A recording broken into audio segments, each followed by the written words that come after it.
जिया सुकून से अपने कमरे में सो रही थी और घड़ी में सुबह के 8 बज रहे थे। रात भर में एक भी बार जिया की आंख नहीं खुली और ना ही उसने करवट बदली। तभी पर्दे के पीछे से सूरज की हल्की सी किरण अंदर आकर जिया के चेहरे पर पड़ने लगी, जिससे जिया को गर्माहट महसूस हुई। उसने अपनी आंख खोलकर घड़ी की तरफ देखा तो सुबह के 8 बजे हुए थे। जिया झटके से उठी और सोचने लगी कि इतनी लंबी रात में उसकी नींद एक बार भी नहीं खुली। उसे ऐसे कैसे नींद आ सकती है? आज जिया को हॉस्पिटल जाने के बाद रस्तोगी एंटरप्राइजेस जाकर अपना सामान समेटना था। ये सोचते हुए उसका दिल जोरों से धड़कने लगा और उसने बिस्तर के बगल में रखा हुआ अपना ऑफिस बैग उठाया। तभी उसकी नजर ऑफिस बैग के पीछे वाली जेब में रखे लवर्स हार्ट पर गई। जिया ने जैसे ही वो सुनहरा बॉक्स बाहर निकाला, उसके मन में कई सारे ख्याल घूमने लगे। जिया ने फिर उस बॉक्स को देखकर गुलाबी चमकते हुए हीरो पर एक नजर डाली।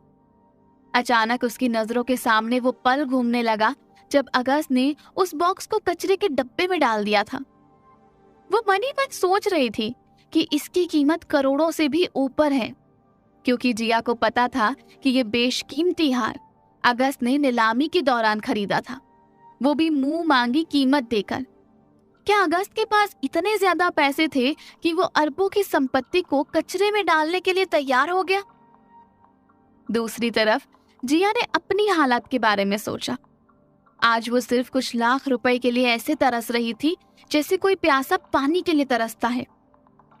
अगले ही पल जिया भगवान को कोसने लगी और सोचने लगी कि दुनिया में हर कोई इंसान मेहनत करता है, फिर भी भगवान हर किसी को अलग अलग स्टैंडर्ड्स पदवी देकर क्यों भेजता है? जिया ने आज तक कभी किसी का बुरा नहीं चाहा था, ना ही अपने हाथ से कभी किसी का बुरा किया, लेकिन फिर भी वो बचपन से पाई पाई के लिए तरसती रही। वो ही नहीं, उसकी माँ के पास अगर पैसे होते तो वो कई साल पहले अपना इलाज करवा लेती। शायद आज उसे इतना दर्द नहीं झेलना पड़ता। जिया को खुद पर और भगवान पर गुस्सा आ रहा था। तभी जिया ने लवर्स हार्ट का बॉक्स बंद किया और उसे अपने बैग के पीछे वाली जेब में रख दिया, जहां उसे पहले रखा हुआ था। जिया चाहती तो उसे बेचकर अपनी माँ के इलाज के लिए पैसे बटोर सकती थी, लेकिन वो अपने आप को उस हार के काबिल नहीं समझती थी। फिर आखिरी मुलाकात के दौरान अगस्त ने उससे जिस तरह से बात की थी, वो सुनने के बाद जिया इस बारे में सोच भी नहीं सकती थी। हालांकि जब हॉस्पिटल से फोन आया था तो जिया ने तब भी उस हार के बारे में एक पल नहीं सोचा, बल्कि उसने उसे किसी और सामान की तरह ही अपने बैग के पीछे की जेब में रख दिया। न जाने फिर उसके बाद उसने अपने बैग को हॉस्पिटल में यहाँ वहाँ कितनी जगह पर बेपरवाह होकर रख दिया था, लेकिन किसी की नजर उस पर नहीं पड़ी। जिया सोच रही थी कि गरीब के पास कभी कोई कीमती चीज नहीं हो सकती। यही सोचकर शायद हॉस्पिटल में भी किसी ने उसके बैग पर हाथ लगाने की कोशिश नहीं की होगी। अचानक जिया को दरवाजा खुलने की आवाज सुनाई दी और माया अंदर आई। जिया को देखकर वो उसकी बगल में बैठ गई और उससे पूछने लगी, तेरी नींद पूरी तो हुई ना? जिया जवाब में कहती है, मुझे समझ नहीं आ रहा कि मैं इतनी टेंशन के बीच में इस तरह बेपरवाह होकर कैसे सो पाई। खैर, जो भी है, अभी मुझे अच्छा लग रहा है। माया उसका हाथ पकड़ते हुए कहती है, जल्दी से नहा धोकर बाहर आ जा, तेरे लिए नाश्ता लगाया है। इतना कहते ही माया कमरे से बाहर चली गई और जिया अपने कपड़े लेकर बाथरूम के अंदर चली गई। कुछ देर बाद नहा धोकर बाहर निकलते ही उसके फोन की घंटी बजने लगी। ये कॉल मौसी का था। उन्होंने कहा, जिया, आज भी मुझे पुलिस स्टेशन जाना पड़ेगा, इसलिए तुम हॉस्पिटल चली जाना। वैसे तो नर्स ने कहा है जब तक मोहिनी की हालत ठीक नहीं हो जाती या फिर उसे होश नहीं आ जाता, हमारा वहां जाना या ना जाना एक बराबर ही है। जिया मौसी से कहती है, मौसी आप बेफिक्र रहो, मैं ऑफिस का काम निपटाकर हॉस्पिटल चली जाऊंगी, या फिर मैं पहले हॉस्पिटल जाकर एक बार डॉक्टर पवन से बात कर लूंगी, फिर मैं उसके बाद ऑफिस चली जाऊंगी। मैं आपको हॉस्पिटल पहुंचकर कॉल करती हूँ। फोन रखते ही जिया तैयार होकर अपना बैग उठाती है और बाहर आती है। बाहर आभा ने पहले से ही नाश्ता लगाया हुआ था और माया टेबल पर बैठी हुई थी। तभी जिया भी कुर्सी खिसकाकर वहां बैठ गई। आभा अपनी प्लेट अंदर से लेकर आती है। तभी माया कहती है, आज अभिलाषा ने तुझे ऑफिस आने के लिए कहा था, अगर तू नहीं आ सकती तो बता दे, मैं उसको इन्फॉर्म कर दूंगी। जिया कहती है, नहीं मैं ऑफिस आऊंगी, लेकिन इससे पहले मैं एक बार हॉस्पिटल जाकर डॉक्टर पवन से बात करना चाहती हूँ, शायद वो सुबह के विजिट में आए होंगे। माया हाँ में सर हिलाती है। तभी आभा कहती है, जिया मैं अभिलाषा को बहुत अच्छे से जानती हूँ, वो तुझे इतने प्यार से सामान समेट कर वापस नहीं आने देगी, इसलिए आज मैं कॉलेज की छुट्टी लेकर तेरे साथ जाऊंगी। जिया कहती है, मैंने पहले ही तुम लोगों को बहुत परेशान कर दिया है और तुम्हारी सारी सेविंग्स भी खत्म कर दी हैं। अब अगर तुम लोग इस तरह लगातार मेरे लिए अपने काम खराब करते रहे तो मुझे बहुत बुरा लगेगा। तुम्हें अपना कॉलेज बंक करने की कोई जरूरत नहीं है, तुम चुपचाप जाकर अपनी पढ़ाई कंटिन्यू रखो। वैसे भी मैंने कई दिनों तक अभिलाषा को फेस टू फेस झेला है, अब भी झेल लूंगी। जिया के ऐसा कहते ही आभा ने कुछ देर सोचा, फिर उसने पूरी हिम्मत जुटाकर एक और बात जिया के सामने रखने की कोशिश की। जिया बुरा मत मानना, पर मुझे उदय बार बार फोन करके तुम्हारी माँ की हालत के बारे में पूछ रहा था। वैसे तो मैंने उसे कुछ नहीं बताया, लेकिन मुझे इस बात की कोई इन्फॉर्मेशन नहीं है कि उसे आंटी के बारे में कहाँ से पता चला। शायद वो तुम्हें भी फोन करेगा। आभा की बात खत्म होते ही जिया मन ही मन सोचने लगी कि उसने उस दिन उसे सब कुछ क्लियर कर दिया था, फिर भी वो क्यों अब तक जिया के पीछे पड़ा हुआ है? क्या उसे पुलिस का डर नहीं है, या फिर वो इस सिचुएशन का भी फायदा उठाना चाहता है? तभी जिया ने खुद को संभालने की कोशिश की और हाँ में सर हिलाते हुए आभा की बात का जवाब दिया। फिर सभी लोग एक एक करके अपने काम के लिए निकल गए। माया सीधा रस्तोगी एंटरप्राइजेस के लिए निकली और आभा अपने कॉलेज के लिए। जिया अपार्टमेंट से निकलने वालों में से सबसे आखिरी थी, इसलिए उसने सबसे पहले ही आभा को दूसरी चाबी रखने के लिए कह दिया था। जैसे ही जिया दरवाजे से बाहर निकली, तभी उसके फोन पर मैसेज का एक नोटिफिकेशन आया। ये मैसेज उदय का था। जिया ने जैसे ही मैसेज खोलकर पढ़ा तो उसने लिखा था, जिया आंटी की तबीयत अब कैसी है? मुझे पता है कि तुम्हें इस वक्त पैसों की सख्त जरूरत होगी। हालांकि मैं आभा से तुम्हारा बैंक अकाउंट नंबर मांग रहा था, लेकिन उसने मुझे नहीं दिया, इसलिए मुझे तुम्हें मैसेज करना पड़ रहा है। मैंने तुम्हें वीपे पे कुछ अमाउंट भेजा है, प्लीज उसे एक्सेप्ट कर लेना। मुझे वो पैसे वापस नहीं चाहिए और ना ही मुझे तुमसे कोई और चीज चाहिए। प्लीज मना मत करना, मुझ पर भरोसा रखो, इसके बदले मैं तुमसे कुछ नहीं चाहता। जिया ने तुरंत वीपे खोलकर देखा तो उसे उदय के भेजे हुए पैसों का नोटिफिकेशन नजर आया। जिया उस भारी भरकम रकम को देखकर हैरान हो गई, लेकिन उसने उदय के पैसे एक्सेप्ट नहीं किए। तभी जिया खुद से ही कहती है, लोग भी इस वक्त मुझे पैसे देकर अपना गुलाम बनाना चाहते हैं। इसे क्या लगता है, वो जादू टोना वाली बकवास सुनने के बाद मैं इस पर भरोसा करूंगी? जो इंसान मुझे वापस अपनी जिंदगी में लाने के लिए इतनी बकवास बात कर सकता है, वो इन पैसों के बदले कुछ चाहता नहीं होगा?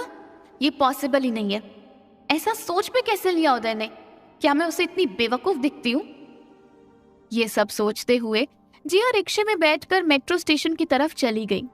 हालांकि माया ने उसे अपनी कार ले जाने के लिए कहा था, लेकिन जिया ने उसकी कार ना ले जाकर मेट्रो से जाना ही सही समझा।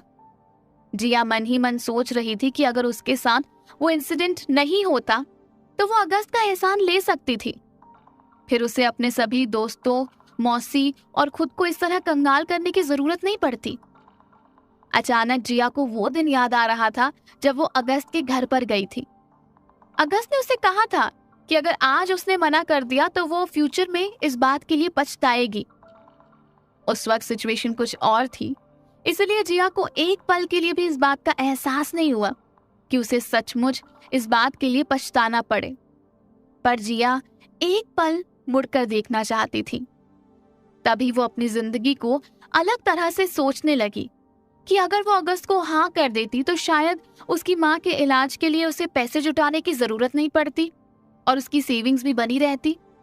साथ ही उसकी माँ का इलाज दिल्ली के नहीं बल्कि दुनिया के बड़े बड़े हॉस्पिटल में हो जाता। पर जब उसकी माँ ठीक होकर घर वापस आती तो क्या उसे अपने किए पर पछतावा होता कि उसने सिर्फ कुछ पैसों के लिए खुद को एक आदमी के हवाले कर दिया। यही सोचकर जिया ने खुद की छाती पर हाथ रखा और अपने आप को दिलासा देते हुए कहा, मैं उन लड़कियों में से नहीं हूं जो प्यार का नाटक करके पैसे हड़पने में लगी रहती हैं। मैंने जो कुछ भी किया ठीक किया और मैं इस बात को लेकर कभी नहीं पछताऊंगी। अब आगे जो कुछ भी होगा देखा जाएगा। ये सब सोचते हुए जिया ने कदम आगे बढ़ा दिए, लेकिन अब भी अगस्त की बात उसके मन में घूम रही थी।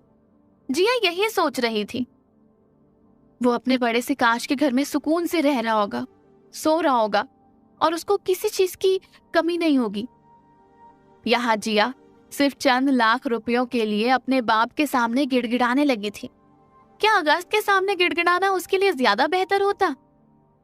तभी जिया ने अपने सर पर हाथ दे मारा और सोचने लगे कि इस तरह की फिजूल बातों पर बार बार उसका ध्यान क्यों जा रहा है।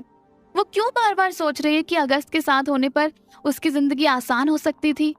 उसके मॉरल वैल्यूज कहाँ गए?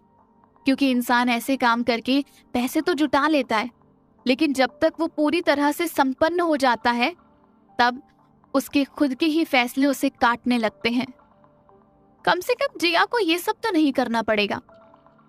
वैसे तो जिया एक खुददार लड़की थी, लेकिन उसे अपनी माँ की हालत देखकर अपनी खुददारी पर गुस्सा आ रहा था।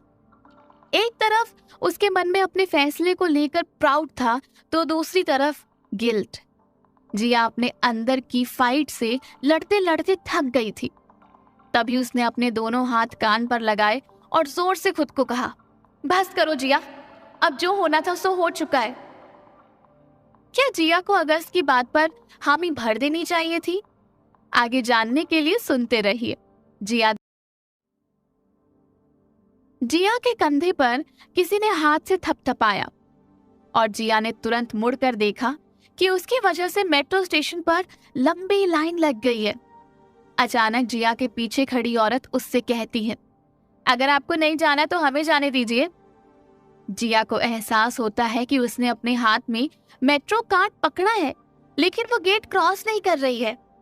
तभी हड़बड़ी में वो कार्ड गेट पर पंच करती है और गेट क्रॉस करके दूसरी तरफ चली जाती है। जिया यही प्रे कर रही थी कि ऑफिस जाकर उसे कोई बुरी खबर सुनने के लिए ना मिले। जिया जैसे ही हॉस्पिटल पहुंची तब तक पवन ने अपना एक राउंड खत्म कर लिया था। साथ ही उसने मोहिनी की रिपोर्ट्स भी चेक की थी। तभी पवन आईसीयू में जिया को आते देखकर रुक जाता है। पवन को भी पता था कि जिया जरूर अपनी माँ के बारे में पूछेगी और जिया ने वही किया। जिया कहती है, डॉक्टर, मैं कल भी आपके कैबिन में गई थी पर आप वहां पर नहीं थे, इसीलिए मैं घर चली गई और सुबह जब मेरी नींद खुली तो मैं आपके बारे में ही सोच रही थी कि आप पता नहीं माँ के बारे में क्या कहोगे। पवन कहता है, जिया तुम जरूरत से ज्यादा सोच रही हो, तुम्हें इतना सोचने की जरूरत नहीं है। मोहिनी जी ठीक हैं, पर उनकी रिपोर्ट देखकर लगता है कि उन्होंने पहले भी अपने शरीर पर कई घाव झेले हैं और शायद मन पर भी। खैर, हमें अगले हफ्ते उनको ऑपरेशन करना होगा। तब तक तुम चाहो तो अपने घर पर आराम से रह सकती हो। तुम्हें यहाँ पर बेंच पर सोने की कोई जरूरत नहीं है। जिया कहती है, वो मेरी माँ है, मैं उन्हें यहाँ पर छोड़कर आराम से कैसे रह सकती हूँ डॉक्टर? पवन कहता है, मुझे माफ करना, मेरे कहने का मतलब वो नहीं था। मैं तो सिर्फ ये कह रहा था कि यहाँ तुम्हें अपनी माँ से मिलने का मौका नहीं मिलेगा, तो इस तरह खुद को परेशान करने का कोई मतलब नहीं है। वैसे क्या हम डिनर पर मिले ताकि मैं तुम्हारी माँ के बारे में डिटेल से बता सकूं? जिया ने बिना सोचे समझे डॉक्टर पवन को हाँ कह दिया और फिर पवन लिफ्ट की तरफ चला गया और जिया आईसीयू की तरफ चली गई। जिया ने कुछ देर तक अपनी माँ को जी भर कर देखा। उसके बाद अपना बैग पकड़कर वो वहां से निकल गई। जिया ने ऑटो में बैठते हुए कई सारी चीजों के बारे में सोचा और फिर अपना वीचैट देखने लगी, पर वीचैट पर कोई मैसेज ही नहीं था। जिया ने ऑटो मेट्रो स्टेशन की तरफ लेने के लिए कहा और वो सीधा रस्तोगी एंटरप्राइजेस के लिए निकल पड़ी। ऑफिस के बाहर पहुंचकर जिया गौर से ऑफिस की तरफ देख रही थी और सोच रही थी कि यही वो ऑफिस है जहां जॉब करने के लिए जिया ने अपना घर छोड़ा और नोएडा शिफ्ट हो गई। जिया को यकीन नहीं हो रहा था कि आज उसका ऑफिस में आखिरी दिन है। जिया ने एक लंबी सांस ली और ऑफिस के अंदर कदम रखा। तभी वहां काम कर रही प्रेमा, जो ऑफिस की सबसे पुरानी एम्प्लॉय थी, जिया के पास आकर कहती है, क्या हुआ जिया, तू इतने दिन कहाँ थी? जिया ने माया को पहले ही कहा था कि वो ऑफिस में किसी को भी उसकी माँ और जॉब के बारे में ना बताए। इसलिए माया ने अपना वादा निभाया और साथ ही अभिलाषा ने भी बाकी लोगों को इस बारे में कोई इन्फॉर्मेशन नहीं दी। हालांकि जिया इस बात से हैरान थी, पर उसने ज्यादा ध्यान नहीं दिया और अपने टेबल की तरफ जाते हुए प्रेमा से कहने लगी, दरअसल मुझे जुकाम हो गया था, इन्फेक्शन ज्यादा ना फैले इसीलिए मैं घर पर ही रही। इतना कहते ही जिया दरवाजे की दाईं तरफ लगी काउंटर पर जाकर अपने लिए कार्टन बॉक्स लेकर आई। ये देखकर प्रेमा समझ गई थी कि जिया ने जॉब छोड़ दी है।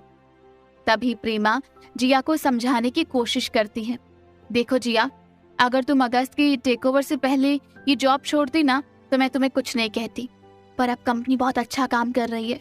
ये डिसीजन तुम्हारे फ्यूचर के लिए गलत हो सकता है, इसलिए एक बार और सोच लो। जिया ने प्रेमा को कोई जवाब नहीं दिया, बस उसकी तरफ देखकर मुस्कुराने लगी। प्रेमा की उम्र 50 के आसपास थी। वो जिया की लगभग माँ की ही एज की लगती थी। इसलिए जिया ही नहीं बल्कि और काम करने वाले लोग भी उसकी इज्जत करते थे। हालांकि जिया के जाने के बाद अभिलाषा ने किसी को नहीं छोड़ा था। वो हर किसी से ओल जुलूल काम करवाती थी और फिर बेमतलब में डांटना शुरू कर देती थी। तभी प्रेमा जिया से पूछती है, जिया, कहीं तू अभिलाषा की वजह से तो जॉब छोड़कर नहीं जा रही ना? जिया उसकी बात का जवाब देते हुए कहती है, आप मेरी चिंता मत कीजिए, ऐसा कुछ भी नहीं है। प्रेमा कहती है, जब ऐसा कुछ नहीं है तो फिर नौकरी छोड़ने का क्या मतलब है? तुम्हें पता है, रस्तोगी एंटरप्राइजेस एशियन रीजन की टॉप 10 कंपनीज में गिनी जाती है। आगे चलकर तुम्हारी पोजीशन और पैसा दोनों बढ़ सकता है, फिर भी तुम इस कंपनी को छोड़कर जा रही हो। ये बेवकूफी नहीं तो और क्या है? हालांकि तुम्हें सलाह देने का मेरा कोई अधिकार नहीं बनता, फिर भी पता नहीं क्यों तुम यंगस्टर्स को देखकर ना मुझे दया आती है। तुम लोग हमेशा जिंदगी में ऐसे गलत फैसले ही लेते हो। इस तरह इमोशंस में बहकर तुम्हारे हाथ कुछ नहीं लगने वाला जिया, इसलिए एक और बार सोच लो। क्या तुम्हारा रेजिग्नेशन लेटर साइन होकर आ गया? जिया कहती है, शायद नहीं तो मुझे सामान पैक करने की परमिशन नहीं मिलती। वैसे तो जिया की डेस्क पर ज्यादा सामान नहीं था, फिर भी वो एक एक करके उस कार्डबोर्ड के बॉक्स में सामान रख रही थी। प्रेमा जैसे ही जिया से एक और शब्द कहती, उससे पहले ही उसके कानों में एक आवाज आती है, सच कहा है किसी ने, तुम उम्रदराज लोगों का अपने काम से मन नहीं भरता। अगर काम में कोई कमी हो रही हो तो मैं और काम बढ़ाने के लिए कह देती हूँ। यहाँ बैठकर फिजूल की सलाह देने से अच्छा होगा कि कंपनी एक कंसल्टेंसी खोल ले और तुम जैसे एजेड लोगों को उसमें भर्ती कर दे। कम से कम कुछ पैसा तो आएगा। अगर अपनी सैलरी नहीं कटवाना चाहती हो तो वापस अपनी जगह पर जाकर काम करो। यहाँ सब लोग इंडिपेंडेंट इंडिया में पैदा हुए हैं और हर कोई अपना अच्छा बुरा बहुत अच्छी तरह जानता है। ज्यादा ज्ञान देने की कोई जरूरत नहीं है। प्रेमा ने अभिलाषा की बात का कोई जवाब नहीं दिया और वो सीधा अपने टेबल की तरफ चली गई। हालांकि प्रेमा को इस तरह बेइज्जत होता देखकर वहां खड़े सभी लोग अभिलाषा की तरफ गुस्से से देख रहे थे, लेकिन किसी की भी कुछ कहने की हिम्मत नहीं थी कि वो एक शब्द कह सके। तभी जिया अपना कार्डबोर्ड का डब्बा उठाकर रिसेप्शन के पास जाती है और रिसेप्शनिस्ट से कहती है, अगर कोई और फॉर्मेलिटीज पूरी करनी है तो मुझे बता दो, मैंने अपना सामान पैक कर लिया है, और हाँ, मुझे रेजिग्नेशन लेटर की एक कॉपी दे देना।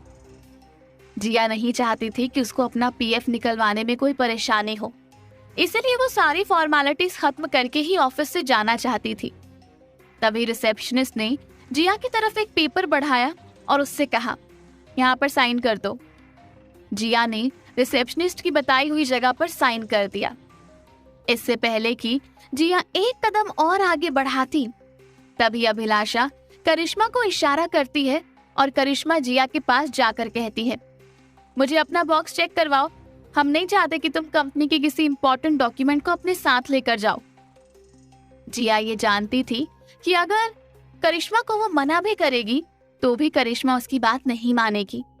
इसलिए जिया ने आसानी से वो कार्डबोर्ड का डब्बा करिश्मा के हाथों में थमा दिया। करिश्मा ने अभिलाषा के सामने टेबल के ऊपर वो डब्बा रखा और एक एक करके जिया का सामान जमीन पर गिराने लगी। जब पूरा डब्बा खाली हो गया तो जिया ने अपने पूरे सामान की तरफ नजर डाली। जिया का सारा सामान फर्श और टेबल के ऊपर बिखरा हुआ था। इतनी देर में ऑफिस का सारा स्टाफ वहां पर इकट्ठा हो गया। जिया के साथ हुई बदसलूकी को देखकर सबका सर झुका हुआ था और वो सोच रहे थे कि ऐसा करने से अभिलाषा को क्या मिला। जिया के पास ऐसा कोई भी सामान नहीं था जिस पर शक किया जा सके। तभी जिया अभिलाषा की आंखों की सैटिस्फैक्शन होने के बाद अपना सामान एक एक करके उठाने लगती है। साथ ही आगे बढ़कर प्रेमा भी उसकी हेल्प करती है। पर इससे पहले कि जिया अपना सारा सामान उठाकर वहां से निकलती, अभिलाषा एक बार और करिश्मा को इशारा करती है और करिश्मा जिया से कहती है, तुम्हें अपना बैग भी हमें दिखाना पड़ेगा। जिया कहती है, मेरे बैग में ऑफिस का कोई सामान नहीं है और यहाँ आने के बाद मैंने एक बार भी अपना बैग नहीं खोला। अगर आप चाहें तो सीसीटीवी फुटेज चेक कर सकते हैं। करिश्मा कहती है, हमारे पास इतना टाइम नहीं है कि हम जाकर सीसीटीवी फुटेज चेक करें, तुम्हें अपना बैग दिखाना ही होगा। तभी जिया उसकी धमकी से डरे बिना अभिलाषा की आंखों में आंखें डालकर कहती है, अगर तुमने मेरी तरफ हाथ बढ़ाया तो मैं तुम पर कोर्ट केस कर दूंगी। तुम इस तरह मेरी पर्सनल चीजों को हाथ नहीं लगा सकती हो। करिश्मा कहती है, तुम्हारे चेहरे के घमंड को देखकर लग रहा है कि तुमने पक्का अपने बैग में कुछ न कुछ छुपाया है। जिया गुस्से से करिश्मा की तरफ देखती है और फिर अपना कार्डबोर्ड का डब्बा उठाकर उसकी बातों को नजरअंदाज करते हुए वहां से बाहर की तरफ कदम बढ़ाती है। लेकिन 2-4 कदम आगे बढ़ाते ही अभिलाषा ने एक बार और गुस्से से करिश्मा की तरफ देखा। करिश्मा दौड़कर जिया की तरफ बढ़ने लगी और उसने झटके से जिया का बैग छीन लिया। जिया ने 2-3 दिन से अच्छी तरह से ना तो खाया था और ना ही पिया था और ना ही वो अपना ध्यान रख पाई थी, इसलिए उसके शरीर में ज्यादा ताकत नहीं थी। वो झटका लगते ही वो जमीन पर गिर पड़ी। तभी प्रेमा और ऑफिस के बाकी लोग उसे उठाने के लिए आगे बढ़े, लेकिन करिश्मा ने तब तक जिया का बैग अपने हाथों में ले लिया था। ये देखकर जिया फिर से कहती है, लगता है अब तुम लोग कोर्ट कचहरी के चक्कर लगाकर ही दम लोगे। जिया की बात पूरी भी नहीं हुई थी कि तभी करिश्मा उसके बैग में हाथ डालने लगी और एक एक करके उसका सामान बाहर निकालने लगी। वहां मौजूद सभी लोगों को इस बात से बुरा लग रहा था, लेकिन वो लोग हिम्मत नहीं जुटा पा रहे थे। वहां मौजूद हर एक इंसान जानता था कि अभिलाषा जिसके पीछे पड़ जाती है उसका जीना हराम कर देती है और हर कोई सुकून से रहना चाहता था। इसलिए उन्होंने चुप्पी साधने में ही भलाई समझी। लेकिन सबको ये पता था कि आज जो जिया के साथ हो रहा है कल के दिन वो उनके साथ भी हो सकता है। इसलिए सब लोग एक दूसरे की शक्ल देखने लगे और इशारा करते हुए अभिलाषा के खिलाफ बात करने के बारे में प्लान करने लगे। इससे पहले कि सब लोग एक साथ अभिलाषा का विरोध करते, तभी करिश्मा ने जिया का बैग खोलकर सारा सामान जमीन पर पटक दिया और एक सुनहरा बॉक्स जिया के बैग से निकल पड़ा। उस बॉक्स के साथ साथ सबने अपनी आवाज अपने मुंह में दबा ली। क्या अभिलाषा को पता चल जाएगा कि अगस्त ने जिया को लवर्स हार्ट दिया था? आगे जानने के लिए सुनते रहिए जिया धड़क धड़क। ऑफिस में मौजूद किसी भी इंसान ने आज तक सोने की इतनी बड़ी चीज नहीं देखी थी और उस बॉक्स को देखकर साफ साफ नजर आ रहा था कि उसकी कीमत करोड़ों की होगी। हालांकि अब तक बॉक्स खोला नहीं गया था। सब लोगों की नजरें उस सुनहरे बॉक्स पर गड़ी हुई थी। तभी करिश्मा ने वो बॉक्स जमीन से उठाया और उसका लॉक खोलते हुए उसके अंदर रखे हुए हार को देखा। जैसे ही करिश्मा की नजर उस हार पर पड़ी, उसकी आंखों में एक अलग ही चमक आ गई।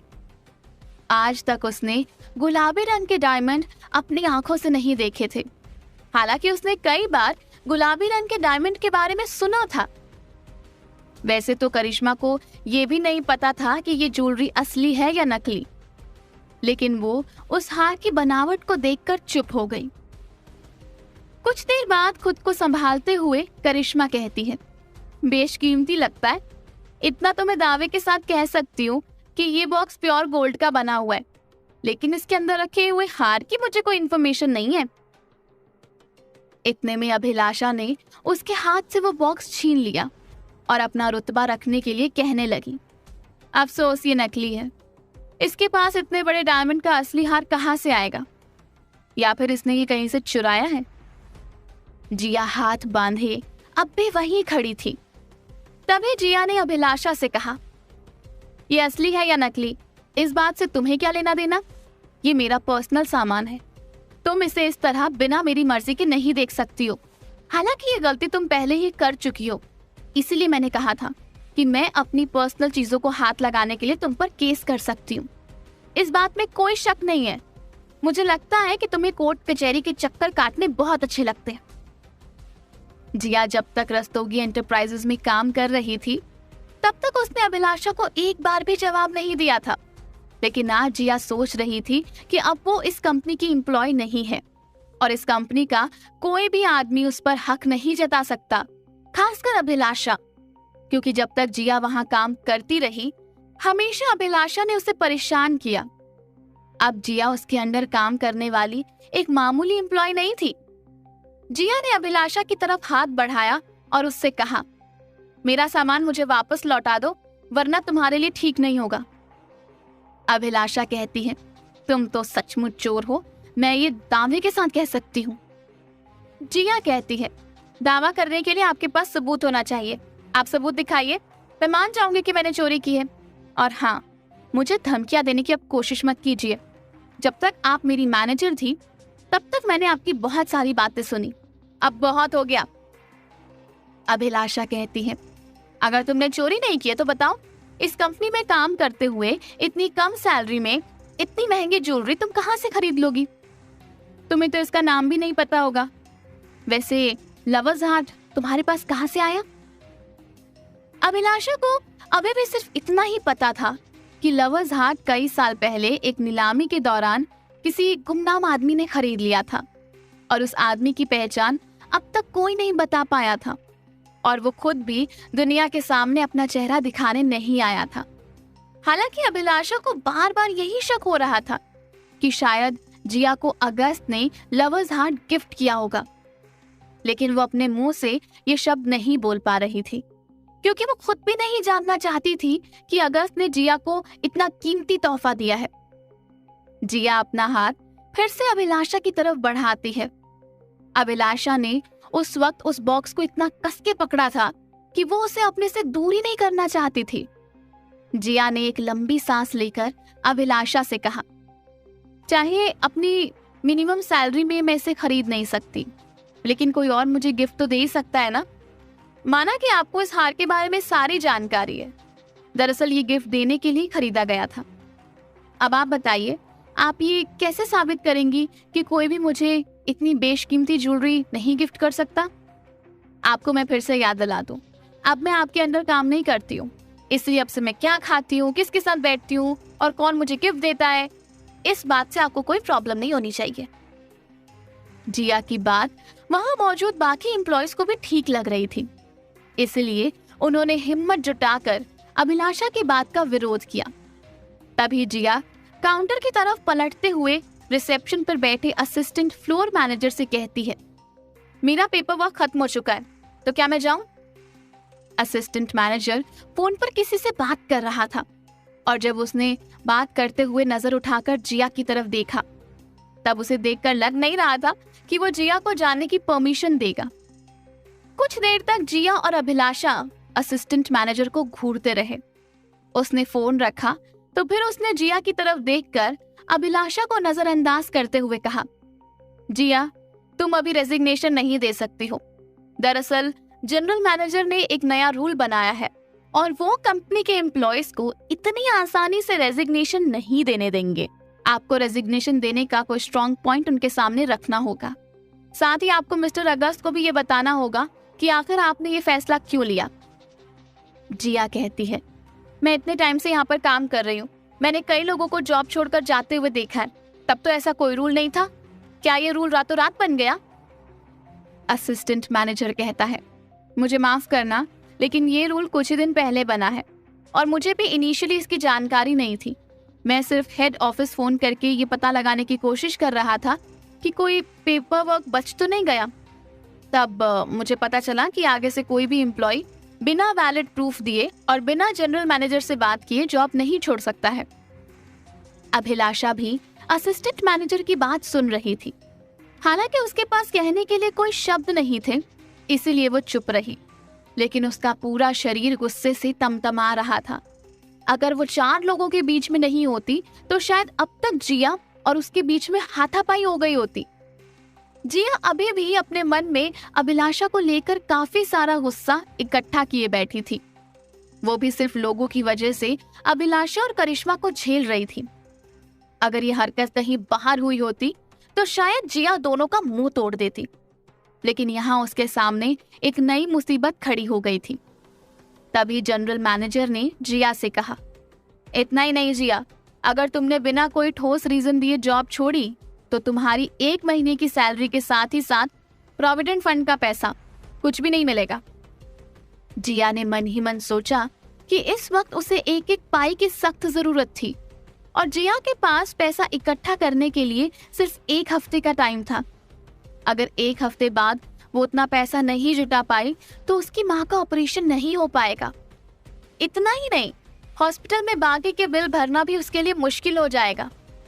जिया ने तुरंत असिस्टेंट मैनेजर से कहा, ठीक है, मुझे जनरल मैनेजर से मिलना है। असिस्टेंट मैनेजर ने कहा, मैं अभी तुम्हें उनके साथ कनेक्ट करवाता हूँ। तुरंत असिस्टेंट मैनेजर जनरल मैनेजर को फोन करता है और फोन रखते ही जिया से कहता है, जिया तुम 7वें फ्लोर पर चले जाओ, वो अभी अपने कैबिन में बैठे हैं, तुम उनसे वहीं बात कर लेना। जिया उसकी बात सुनते ही अपना बैग उठाकर 7वें फ्लोर पर चली गई। जैसे ही वो जनरल मैनेजर के कैबिन की तरफ बढ़ने लगी, तभी जनरल मैनेजर उठकर बाहर आ गया और उसने जिया को गुड मॉर्निंग विश किया। जिया के लिए जनरल मैनेजर का ये बिहेवियर बड़ा ही हैरानी भरा था, क्योंकि उसे याद था कि आज तक जनरल मैनेजर ने बिना किसी मतलब के स्टाफ के मौजूद एक भी आदमी से एक भी शब्द तक नहीं कहा था। वो आज जिया को गुड मॉर्निंग क्यों विश कर रहा है? ये सोचते हुए जिया जनरल मैनेजर के साथ अंदर चली गई। जनरल मैनेजर ने उसको कुर्सी पर बैठने के लिए कहा। इतनी रिस्पेक्ट देखकर जिया मन ही मन सोच रही थी कि कहीं बकरे को काटने से पहले उसकी सजावट तो नहीं की जा रही है। तभी जनरल मैनेजर जिया से पूछता है, तो जिया तुम मुझे बताओ, तुम ये नौकरी क्यों छोड़ना चाहती हो? क्या तुम्हें रस्तोगी एंटरप्राइजेस का माहौल ठीक नहीं लग रहा है? अगर ऐसा कुछ है तो मुझसे खुलकर बात कर सकती हो, तुम्हें झिझकने की कोई जरूरत नहीं है। हम खुद अपनी कंपनी में नए नए सुधार लाने के लिए काम कर रहे हैं, हमें तुम्हारे सजेशंस जानकर खुशी होगी। जिया ये जानती थी कि अगर उसने यही रेजिग्नेशन लेटर कभी और दिया होता तो शायद जनरल मैनेजर को कोई फर्क नहीं पड़ता। इससे पहले भी जितने लोगों ने रिजाइन किया था, जनरल मैनेजर ने एक बार भी आते जाते नजर उठाकर उनकी तरफ नहीं देखा था। इतना ही नहीं, जनरल मैनेजर लगातार बात करते हुए अपने फोन की तरफ देख रहा था। ऐसा लग रहा था जैसे दूसरी तरफ लाइन पर कोई उन दोनों की बातें सुन रहा है। हालांकि जिया को उस पर शक नहीं हुआ, वो बस उसके बिहेवियर को देखकर हैरान थी। तभी जिया जनरल मैनेजर की बात का जवाब देते हुए कहती है, नहीं, मुझे रस्तोगी एंटरप्राइजेस में काम करके काफी अच्छा लगा और यहाँ के माहौल को लेकर कमेंट करने के लिए मेरे पास कोई वजह नहीं है। आप इस बारे में निश्चिंत रहिए। इतना ही नहीं, एम्प्लॉयज को लेकर आपका ट्रीटमेंट भी काफी अच्छा है। मेरा जॉब छोड़ने का रीजन पर्सनल है। मैं कुछ दिन अपने आप पर ध्यान देना चाहती हूँ और मैं इससे ज्यादा अपनी पर्सनल लाइफ के बारे में यहाँ बात नहीं करना चाहती। जनरल मैनेजर कहता है, जिया देखो, हम इस तरह तुम्हें जॉब नहीं छोड़ने दे सकते, क्योंकि अभी रस्तोगी एंटरप्राइजेस के कई सारे ओपोनेंट खड़े हो गए हैं।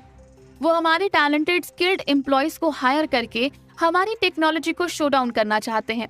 अगर तुम यहाँ से जाकर उनमें से किसी के पास काम करोगी तो ये हमारे लिए बहुत ही खतरनाक हो सकता है। इसलिए तुम्हें अपना जॉब छोड़ने का वाजिब और सही रीजन ही बताना होगा। जिया मन ही मन सोचती है कि ऐसे में कोई बेवकूफ लड़की दिखती हूँ। इसे देखकर साफ साफ पता चल रहा है कि किसी के आने जाने से कंपनी और इस आदमी को कोई फर्क नहीं पड़ने वाला। जरूर ये अगस्त का ही किया धरा है। लेकिन मुझे समझ नहीं आता है कि जो इंसान मेरी शक्ल नहीं देखना चाहता वो मेरे लिए पूरी कंपनी के रूल्स क्यों बदल रहा है।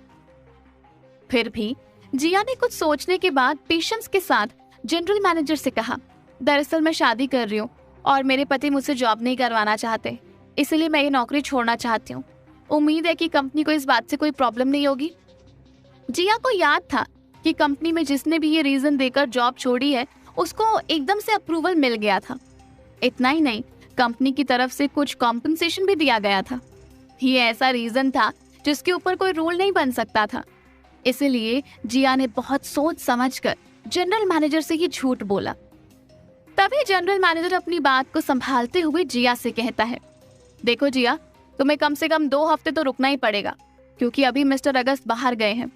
एक बार वो तुम्हारे मुंह से तुम्हारी नौकरी छोड़ने का रीजन सुन ले तो उसके बाद तुम्हें रेजिग्नेशन मिल जाएगा। क्या अगस्त को अपनी गलती का एहसास हो गया था और वो जिया को कंपनी में रोकना चाहता था? आगे जानने के लिए सुनते रहिए। जिया मन ही मन सोच रही थी कि जिस आदमी की वजह से उसे ये नौकरी छोड़नी पड़ रही थी, उसे ही नौकरी छोड़ने का रीजन बताना पड़ेगा। ये अपने आप में कितना अजीब है। तभी जिया जनरल मैनेजर से कहती है, मैं 2 हफ्ते का इंतजार नहीं कर सकती, मुझे खुद पर भी ध्यान देना पड़ेगा। तभी जनरल मैनेजर कहता है, जिया, अगर तुम्हें सैलरी को लेकर या फिर वर्क टाइमिंग को लेकर कोई परेशानी है तो हम उस पर भी बात कर सकते हैं। मैं अभी तुम्हें इतना ही सजेस्ट कर पाऊंगा कि तुम 2 हफ्ते की पेड लीव लेकर चली जाओ। बाकी जो भी होगा मिस्टर अगस्त के आने के बाद ही होगा। जिया ने पहली बार रस्तोगी एंटरप्राइजेज में पेड लीव की बात सुनी थी। तभी जिया सोचने लगी कि अचानक उसकी जिंदगी इतनी आसान कैसे हो गई। कल तक तो वो पाई पाई की मोहताज थी और आज उसे घर बैठने का भी पैसा मिल रहा था। हालांकि इस पैसे से भी उसकी माँ का इलाज नहीं हो सकता था, लेकिन कम से कम जिया को दूसरी जॉब ढूंढने की जरूरत नहीं पड़ती। तभी जनरल मैनेजर एक स्लिप पर साइन करके जिया को देता है और उससे कहता है, नीचे 2nd फ्लोर पर असिस्टेंट मैनेजर को ये स्लिप दे देना, बाकी हम सब देख लेंगे और कोशिश करना कि तुम्हें इस जॉब को छोड़ने की जरूरत ना पड़े। जिया हाँ में सर हिलाते हुए जनरल मैनेजर को गुड बाय कहकर वहां से चली जाती है। बाहर निकलते ही जिया सोच रही थी, अगर मैंने एक बार और ये कंपनी ज्वाइन की तो अभिलाषा पागल हो जाएगी, साथ ही मेरे लिए अलग अलग और नए नए काम निकालना शुरू कर देगी। हालांकि अभिलाषा की इन हरकतों से हर कोई वाकिफ था, लेकिन जिया के लिए वो कुछ ज्यादा ही काम बढ़ाया करती थी। जैसे ही जिया लिफ्ट से निकलकर 2nd फ्लोर पर पहुंची, अभिलाषा पहले से ही उसका इंतजार कर रही थी। जिया ने फैसला किया कि वो अभिलाषा को स्लिप दिखाए बिना सीधा असिस्टेंट मैनेजर को दे देगी और उसने ऐसा ही किया। तभी असिस्टेंट मैनेजर स्लिप पर जनरल मैनेजर का साइन देखकर कहता है, जिया, दिस इज गुड, तुम आराम से घर जाओ और जैसे ही तुम्हारा मूड ठीक हो तब काम पर आ जाना। जिया को असिस्टेंट मैनेजर के मुंह से ये बात सुनकर शॉक लगता है और वो एकदम से जम जाती है। एक पल को जिया को लगा कि वो कोई सपना देख रही है। दूसरी तरफ असिस्टेंट मैनेजर जिया को वेलकम बैक बोलता है और अपने काम में बिजी हो जाता है। तभी जिया अपना कार्डबोर्ड का बॉक्स उठाकर अपनी टेबल के पास जाती है और अपना सामान जमाती है। तभी प्रेमा वहां आकर कहती है, तुम नहीं जा रही हो, है ना? जिया मुस्कुराते हुए हाँ में सर हिलाती है। प्रेमा कहती है, अच्छे एम्प्लॉइज को बॉस खुद भी कंपनी से बाहर जाने नहीं देते जिया। जिया कहती है, हाँ शायद यही वजह होगी, उन्होंने मुझे रोक लिया। इतने में अभिलाषा पीछे से आती है और कहती है, यहाँ कोई नहीं रुक रहा, मैंने तो किसी को परमिशन नहीं दी रुकने की, और तुम्हारा तो रेजिग्नेशन लेटर ऑलरेडी साइन होकर आ गया है ना, तो अब क्या परेशानी है? जिया कहती है, मैंने नहीं देखा, शायद आपको बेहतर पता होगा। तभी अभिलाषा मुड़कर असिस्टेंट मैनेजर के टेबल पर जाती है और दूर से ही जिया के दी गई पर्ची के ऊपर जनरल मैनेजर की साइन देखकर उसकी तरफ हाथ बढ़ाने लगती है। उससे पहले ही असिस्टेंट मैनेजर पर्ची उठाकर उसे ड्रॉअर में डालते हुए ताला लगा देता है। अभिलाषा गुस्से से कहती है, ये पर्ची मुझे दिखाओ। वहां मौजूद सब लोगों में से असिस्टेंट मैनेजर भी अभिलाषा के इन हरकतों से परेशान था। उसे लगता था कि इसे आता जाता तो कुछ है नहीं, बस चिल्लाने के लिए फ्लोर पर घूमती रहती है। तभी असिस्टेंट मैनेजर कहता है, उस पर्ची पर 2 हफ्ते की पेड लीव के लिए जनरल मैनेजर ने साइन किए हैं। अगर आपको उनके डिसीजन से कोई परेशानी है तो आप सीधा उनसे बात कर सकती हैं। मुझे माफ कीजिए, मैं आपको ये पर्ची नहीं दिखा पाऊंगा।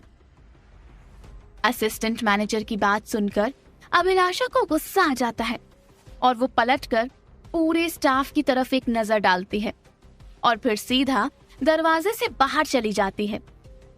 दूसरी तरफ जिया प्रेमा से पूछती है, क्या आज आपने माया को ऑफिस में देखा? प्रेमा कहती है, नहीं, पर उसका फोन आया था। उसने मुझे अर्जेंट लीव का पेपर बनाकर सबमिट करने के लिए कहा। जिया के साथ माया की ऐसी कोई बातचीत नहीं हुई थी। तभी जिया सोचने लगी और उसने तुरंत माया को फोन लगाया, लेकिन माया का फोन स्विच ऑफ आ रहा था। जिया ने अपना सारा सामान अपनी जगह पर रख लिया और ऑफिस से बाहर निकलकर फिर से माया को फोन लगाने लगी। अभी भी माया का फोन स्विच ऑफ आ रहा था। तभी जिया ने आभा को फोन करना ठीक समझा। आभा ने जिया को बताया, आज माया अपनी कार लेकर गई थी और रास्ते में किसी को टक्कर लग गई, इसलिए वो ट्रैफिक पुलिस से बातचीत करने में बिजी है। शायद इसलिए उसका फोन भी स्विच ऑफ आ रहा है। जिया पूछती है, क्या तुम बता सकती हो कि वो कौन सी जगह पर है? आभा कहती है, नोएडा से ज्यादा दूर नहीं है, शायद नोएडा सेक्टर 132 की तरफ ही गई होगी। जिया टैक्सी लेकर नोएडा सेक्टर 132 की तरफ चलने लगती है। तभी उसे रास्ते में माया और कुछ पुलिस वालों के साथ ही एक औरत भी खड़ी दिखाई देती है। वो वहीं अपनी टैक्सी रोककर सीधा उतरकर उनके पास चली जाती है।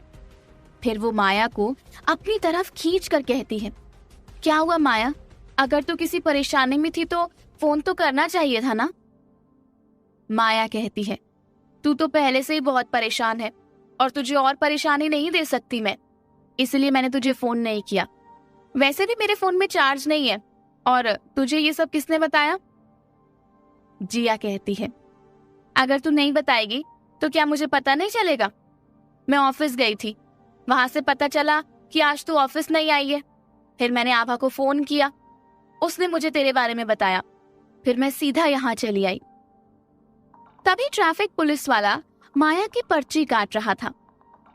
जिया एक बार और माया से पूछती है, ये बताओ हुआ क्या है? माया कहती है, मैं अपनी नॉर्मल चाल से ही गाड़ी चला रही थी, सच कहूं तो मेरा कोई दोष भी नहीं है। तभी अचानक से एक आंटी दौड़कर मेरी गाड़ी के सामने आ गई और उनको टक्कर लग गई। अब वो हॉस्पिटल में एडमिट है। मुझे समझ नहीं आ रहा है कि मैं क्या करूं। माया की बात पूरी भी नहीं हुई थी, तभी एक अधेड़ उम्र की औरत आकर माया के ऊपर बरस पड़ती है और माया से कहती है, तुझे सारा हर्जाना भरना पड़ेगा। मेरी बुढ़ी माँ को तूने इस उम्र में हॉस्पिटल पहुंचा दिया। मुझे तो पता नहीं है कि वो जिंदा भी होगी या नहीं। पुलिस इंस्पेक्टर, आप इससे अभी तक बातचीत क्यों कर रहे हैं? आपको इसे गिरफ्तार करना चाहिए और इसे हवालात की हवा खिलानी चाहिए। जिया और माया उसे देख रहे थे और वो बिना सांस लिए बोले जा रही थी। तभी ट्रैफिक पुलिस हवलदार उस औरत से कहता है, देखिए मैडम, हम सीसीटीवी कैमरा चेक कर रहे हैं, सब पता लग जाएगा किसकी गलती है और किसकी नहीं। और रही बात फाइन भरने की, वो तो इनको भरना ही पड़ेगा, पर आप शांत रहिए। लेकिन उस औरत की बात पर किसी का कोई असर नहीं हुआ और वो उस पुलिस वाले पर ही टूट पड़ी। उसने कहा, क्या तुम इसकी सुंदरता देखकर इस पर मर रहे हो? तुम्हें साफ साफ पता नहीं चलता है? मेरी बूढ़ी माँ को इसने बीच सड़क में कुचल दिया और इसमें इतनी सोचने वाली क्या बात है?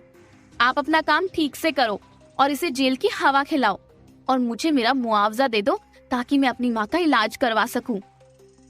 इतने में पुलिस की गाड़ी वहां पहुंचती है और ट्रैफिक हवलदार के साथ मिलकर police inspector CCTV footage check करते हैं। सीसीटीवी फुटेज के अनुसार माया नॉर्मल स्पीड में ही गाड़ी चला रही थी।